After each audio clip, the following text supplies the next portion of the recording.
Por el contrario, creo que la amenaza creció con este encuentro y lo que más me preocupa es que el gobierno ni cuenta se ha dado. ¿Por qué creció la amenaza? Primero, porque Trump venía de bajada en las encuestas. Realmente la tendencia que podemos ver en la mayor parte de las encuestadoras norteamericanas es que Trump venía a la baja y utilizó a México, utilizó a los mexicanos y utilizó al presidente de la República como una especie de relanzamiento de campaña para posicionarse como un estadista. Y eso creo que es imperdonable en el gobierno de México. Darle esa estatura que ningún mandatario le había dado a Trump es imperdonable. Que nos vengan a decir y que el gobierno de México acepte que hay que renegociar el Tratado de Libre Comercio América del Norte es gravísimo. ¿Por qué? Porque es un tratado que es superavitario para México. Es de las pocas balanzas comerciales que México tiene a su favor. No con grandes márgenes, pero está a favor. Y ha estado a favor en los últimos años. Entonces, lo único que tenemos muy bien, se lo entregan a Trump. Me pareció gravísimo. La amenaza, desde mi punto de vista, crece. Y crece más la amenaza por el relanzamiento de la campaña de Trump. El mismo Trump ha dicho que este chistecito pues, le dio un par de puntos porcentuales arriba en las encuestas. Entonces, no encuentro en qué momento se neutraliza la amenaza según este gobierno. Por un lado, la secretaria de Relaciones Exteriores dijo que claro, que estamos abiertos a que se renegocie. Yo no sé si entiende de economía. Y por otro lado, eso sí me parece una declaración mucho más sensata, y es la que yo retomo y la que comparto, la del secretario de Economía, que después adicionó Serrapuch. Y fue en el sentido de que la renegociación del Tratado de Libre Comercio América del Norte se llama TPP. Es decir, lo que convierte al Telecán en un tratado de nueva generación es precisamente el TPP, que involucra nuevas materias y que va mucho más adelante en temas que hace 22 años no existían. Entonces, la respuesta del gobierno mexicano claramente tiene que ser, a ver, el Telecán no se abre. Vamos primero a platicar sobre el TPP, vemos si nos conviene, lo analizan las instancias legislativas pertinentes, en nuestro caso el Senado, y sobre eso platicamos. O en todo caso, vemos qué capítulos se le adicionan al Telecán para darle el impulso que merece un tratado del siglo XXI. Pero decir que abramos lo negociado, básicamente es suicida. Bueno, no solo yo, creo que lo creemos la mayor parte de los mexicanos. Creo que es un sentimiento que tenemos todos en el corazón de enojo, de coraje, de decepción. Invitar a Trump, invitar a quien nos ha insultado, quien nos dice violadores, nos dice criminales, nos dice que estamos mandando lo peor de lo peor a los Estados Unidos, pues lo peor de lo peor. A ver, vamos a cuestionarlo realmente. Hay rectores de universidades muy importantes en los Estados Unidos que son mexicanos. Hay investigadores, hay científicos, hay artistas, pintores, cantantes, hay arquitectos, hay personas en todas las disciplinas, desde Wall Street hasta en el cine. Que revisemos nada más una industria que Trump conoce muy bien, la de los Óscares. Los mexicanos, si algo han hecho, es tener el nombre de México en alto. Algo que nuestro gobierno no ha podido hacer. Nuestro gobierno nada más utilizó el nombre de México para ser utilizado como la peor piñata electoral y para organizarle un evento de campaña a Donald Trump. Yo honestamente no sé qué pensaron. Con la dignidad y con la soberanía de México no se juega. No, de verdad no logro entender esa decisión. Me encantaría entenderla. Por más que escucho las versiones de los funcionarios, pues no hay ninguna que parezca medianamente sensata. Hay que recordar que la gente no migra por gusto. La gente migra por necesidad. Migran por pobreza, por violencia, porque no hemos sido capaces en México de darles las oportunidades de vida que necesitan y que por eso tienen que abandonar su casa, las escuelas de sus hijos, a sus familias, a sus comunidades, abandonan hasta la tierra en la que enterraron a sus muertos. Nadie migra por gusto.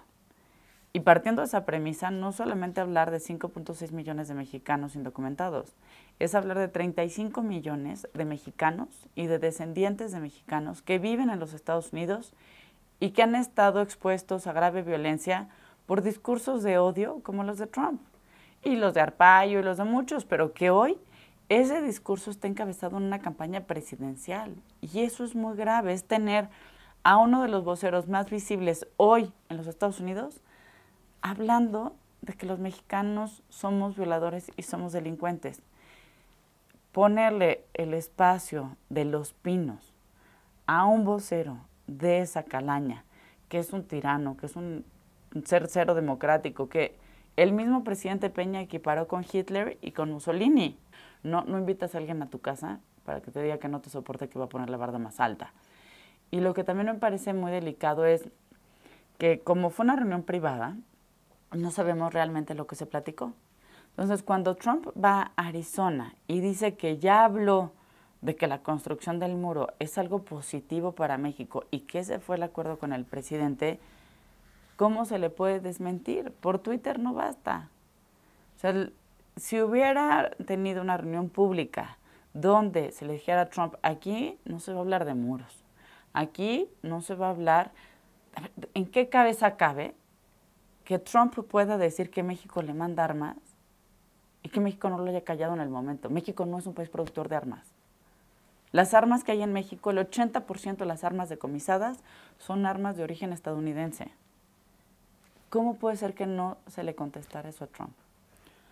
Yo creo que Trump no va a ganar. Y no solo es como que quiero pensarlo, es estadísticamente hoy pueden pasar muchas cosas de aquí a noviembre, pero hoy tiene nada más entre el 25 y 30% de probabilidades de ganar.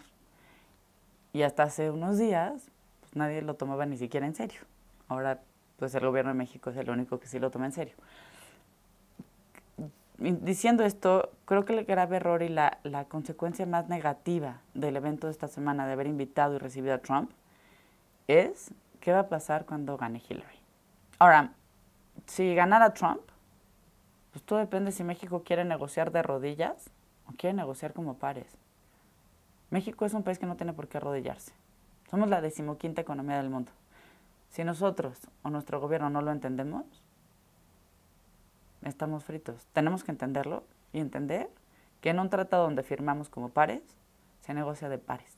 México no debe negociar jamás de rodillas. Y eso ojalá lo entienda el gobierno. Pues yo creo que es muy delicado lo que vemos que está pasando en el gabinete.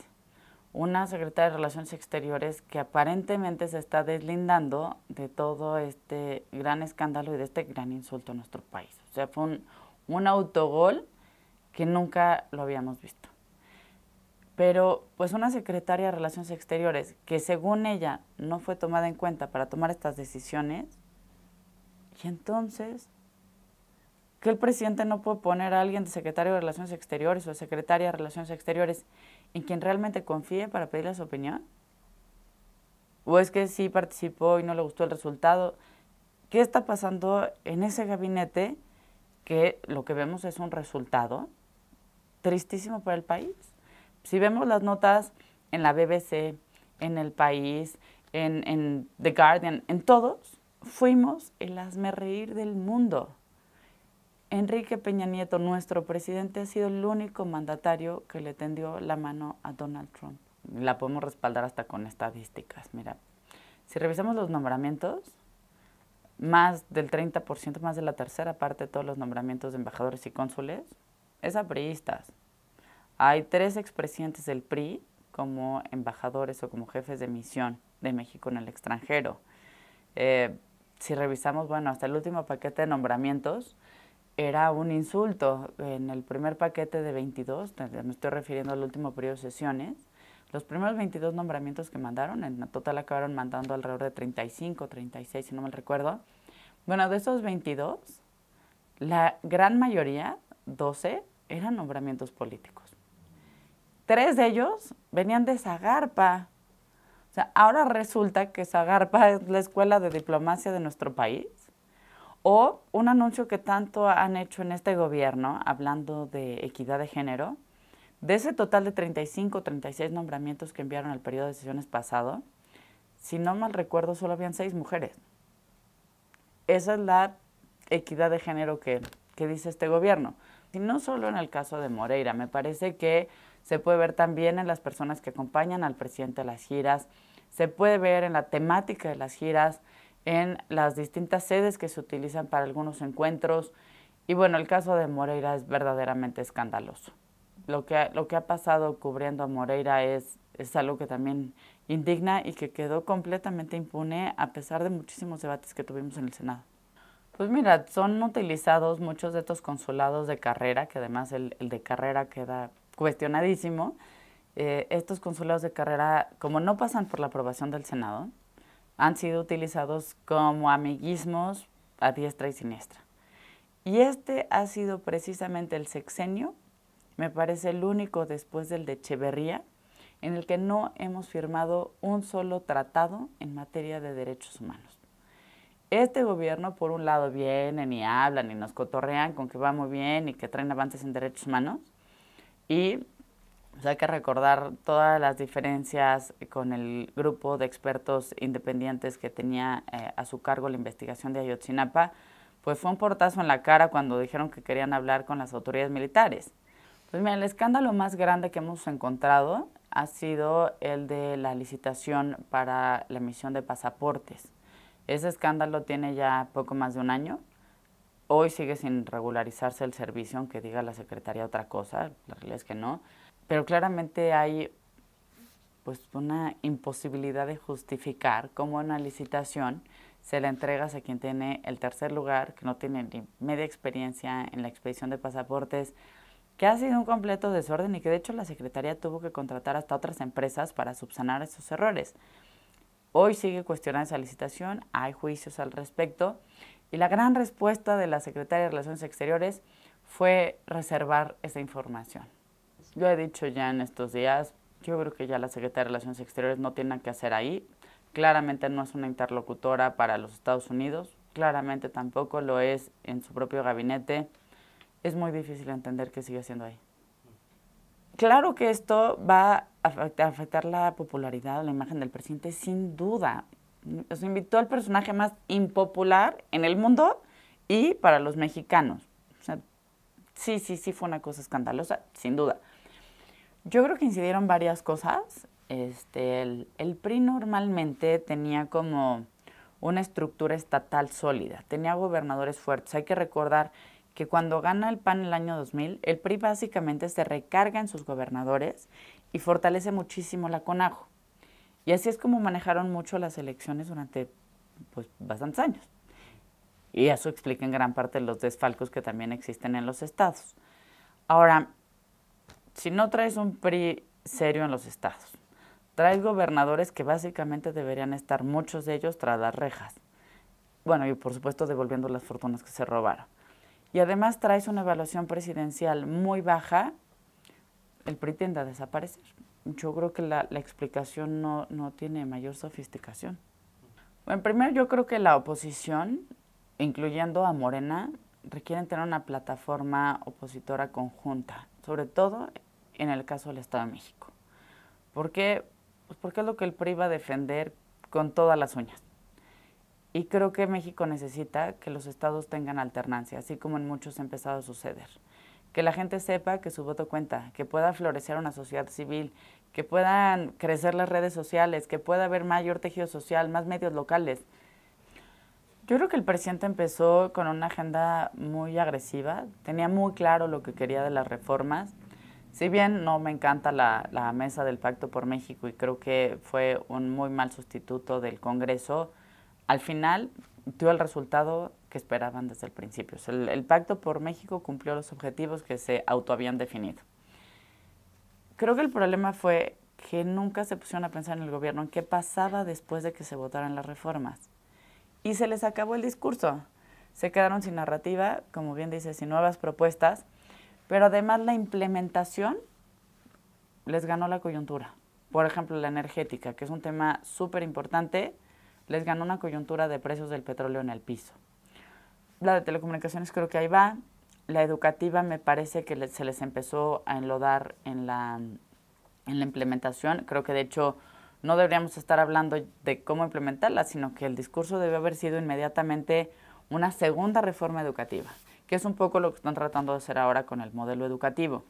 Pero si revisamos reforma tras reforma, no es que vayan tan mal. Algunas van más avanzadas que otras, pero el gobierno se quedó sin discurso.